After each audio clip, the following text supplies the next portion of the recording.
প্রথমেই সবাইকে জোহার, নমস্কার। আর মাত্র হয়তো কয়েক সপ্তাহের অপেক্ষা বা কয়েক দিনের অপেক্ষা, তারপরেই হয়তো আমাদের বাংলায় যে বিধানসভা নির্বাচন, সেই বিধানসভা নির্বাচন শুরু হয়ে যাবে। আর তাই এই বিধানসভা নির্বাচনের ঠিক আগে থেকেই যেন আবারও কর্মীরা কিন্তু যে আন্দোলনমুখী, সে আন্দোলনমুখী হয়ে উঠেছে। গতকাল আমরা পুরুলিয়া শহরে দেখি ছোটনাগপুর আদিবাসী কর্মী সমাজ, পূর্বাঞ্চল আদিবাসী কর্মী সমাজ এবং বাইশি কুটুম, এই তিনটি কর্মী সংগঠনের ডাকে একটা যৌথ মঞ্চ তৈরি করা হয়েছিল এবং সেই যৌথ মঞ্চের নেতৃত্বেই পুরুলিয়াতে কাল রাঁচি রোড থেকে পুরুলিয়া শহরের একেবারে প্রাণ কেন্দ্র যে ট্যাক্সি স্ট্যান্ড রয়েছে, সেই ট্যাক্সি স্ট্যান্ডে একটা বিরাট সমাবেশ হয়।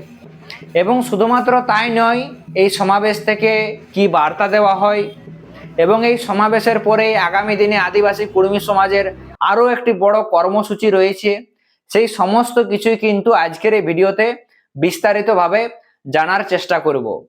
তো প্রথমেই একটা কথা বলে রাখি যে বেশ কিছুদিন আগে আমরা দেখি আদিবাসী কর্মী সমাজের মুখ্য উপদেষ্টা অজিত প্রসাদ মাহাতের সাথে ভারতবর্ষের যিনি স্বরাষ্ট্রমন্ত্রী রয়েছেন মাননীয় অমিত শাহজির একটা মিটিং বা বৈঠক অনুষ্ঠিত হয়। আর সেই মিটিং বা বৈঠকের পরেই একটা জল্পনা বা চর্চা আমাদের পশ্চিমবঙ্গের জঙ্গলমহলের মধ্যে শুরু হয়। সেই চর্চাটা কি না, তাহলে কি এবার কুর্মীদের যে দাবি রয়েছে, কুর্মীদের যে ইস্যু রয়েছে, সেই ইস্যুর কি এবার সমাধান হবে?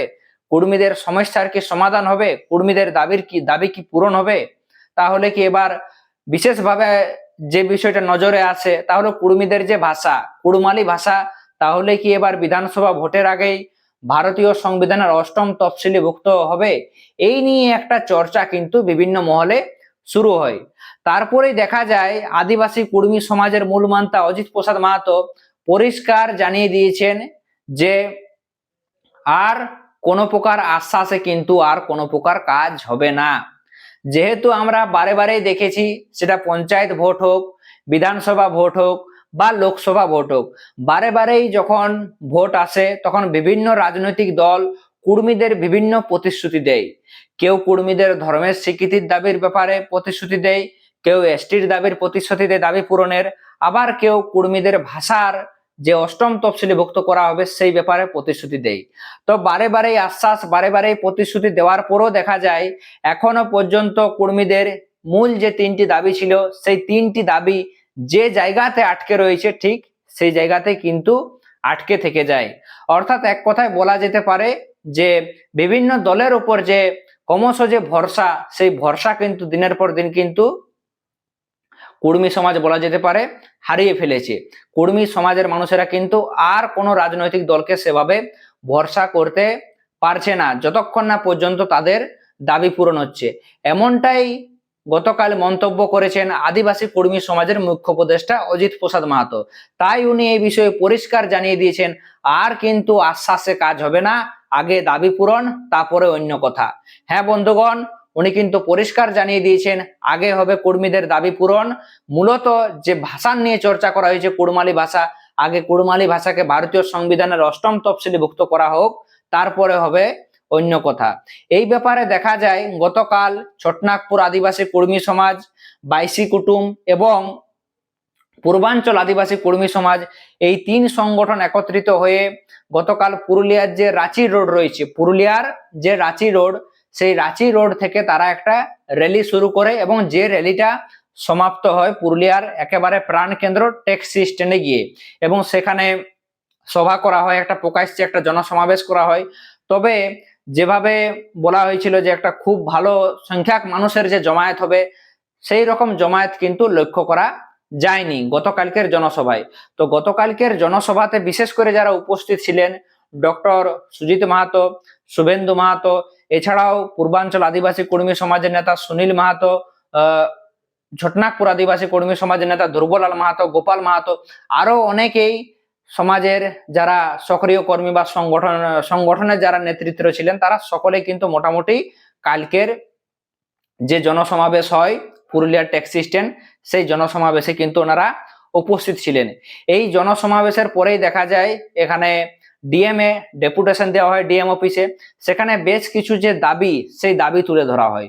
তো মূলত কালকে কুর্মী সমাজের এই সংগঠন কুর্মী যৌথ মঞ্চ যে সমস্ত মূল দাবিগুলি তারা তুলেছে, তার মধ্যে প্রথমেই তারা রাজ্য সরকারের কাছে তারা যে সমস্ত দাবিগুলি তারা রেখেছে, তার মধ্যে প্রথমেই রয়েছে 2017 সাল থেকে যে সিআরআই রিপোর্টের উপর কমেন্ট এন্ড জাস্টিফিকেশন। সকলেই হয়তো কম বেশি জানো যে 2017 সাল থেকে যেটা কর্মীদের দীর্ঘদিনের দাবি রয়েছে সিআরআই রিপোর্টের উপর কমেন্ট এন্ড জাস্টিফিকেশন, যেটা রাজ্য সরকারকে কেন্দ্র সরকার বারবার পাঠানোর কথা বলেছে কিন্তু এখনো পর্যন্ত রাজ্য সরকার পাঠায়নি। সেই দাবিটিকে কিন্তু মূলত গতকালকের এই সমাবেশে প্রাধান্য দেওয়া হয়েছে।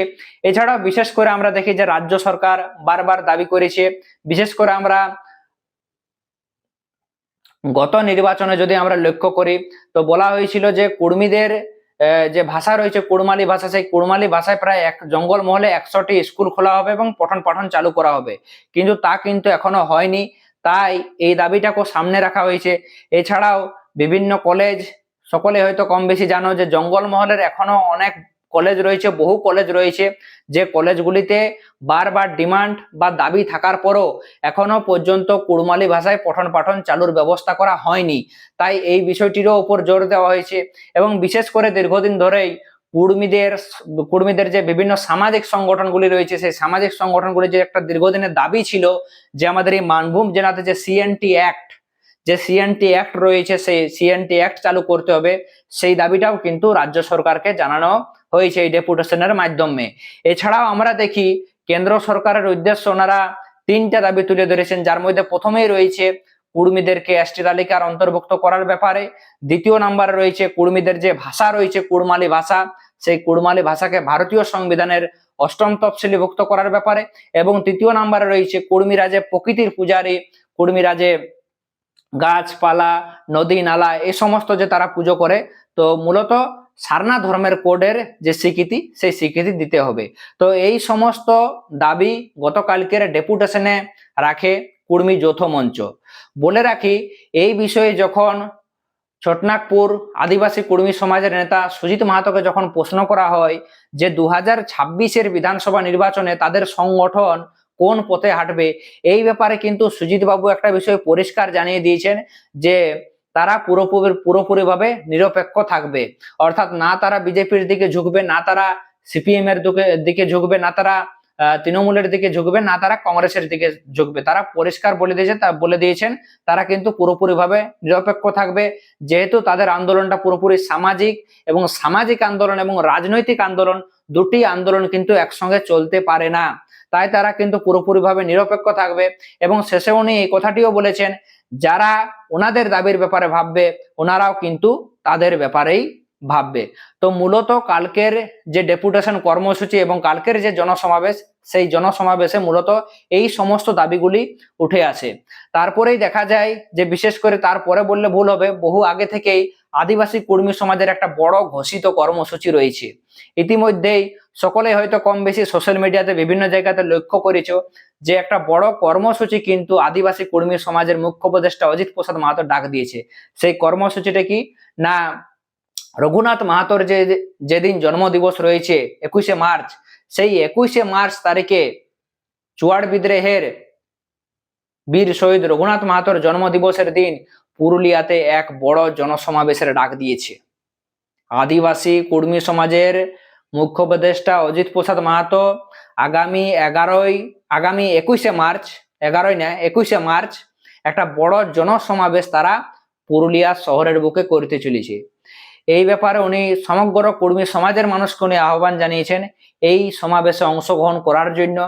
তাই বিশেষভাবে আগামী 21শে মার্চের এই সভার দিকে কিন্তু সমস্ত রাজনৈতিক দলেরই কিন্তু দৃষ্টি রয়েছে। তার কারণটা কেন, আদিবাসী কর্মী সমাজ বিগত সময়ে যে বেশ কিছু বিষয় নিয়ে চর্চায় ছিল, সেটা অমিত শাহের সাথে বৈঠকের পর, এছাড়াও আরো বেশ কিছু বিষয় নিয়ে নো ভোট টু টিএমসি এই ধরনের বিভিন্ন বিষয় নিয়ে কিন্তু আদিবাসী কর্মী সমাজ জোরদার চর্চায় ছিল। তবে এইবার বিধানসভা ভোটের আগে এই যে এত বড় যে জনসমাবেশের ডাক দিয়েছে, এই সমাবেশ থেকে কি বার্তা দিতে পারে, সরাসরি কি কোনো রাজনৈতিক দলকে সমর্থন করবে আদিবাসী কর্মী সমাজ, নাকি তারা পুরোপুরিভাবে নিরপেক্ষ থাকবে, নাকি তারা 24 এবং 23-এর নির্বাচনের মতো তারা সরাসরি ভোটের ময়দানে নামবে? এটাও কিন্তু লক্ষণীয় বিষয় রয়েছে যে 21শে মার্চের সভামঞ্চ থেকে কি ঘোষণা করে আদিবাসী কর্মী সমাজের মুখ্য উপদেষ্টা অজিত প্রসাদ মাহাতো। তো যাই হোক বন্ধুগণ, সেটা পরের বিষয়, অর্থাৎ 21শে মার্চের দিনে কিন্তু সেটা আমাদের সকলের সামনে, সমস্ত রাজনৈতিক দলের সামনে কিন্তু 21শে মার্চের যে সভা, সেই সভার পর পুরো বিষয়টি কিন্তু পরিষ্কার হয়ে যাবে। তার জন্য আমাদের সকলকে অপেক্ষা করতে হবে। ততক্ষণ অবধি সবাইকে জোহার, নমস্কার জানিয়ে আজকের মতো আলোচনাটা এখানেই সমাপ্ত করছি। এবং অবশ্যই ভিডিওর শেষে তোমাদের যদি নিজস্ব কোনো ব্যক্তিগত মতামত থেকে থাকে তাহলে অবশ্যই কিন্তু নিচে কমেন্ট বক্সে কমেন্ট করে জানাতে ভুলবে না। আরো একবার জোহার, নমস্কার, জয় গুরু।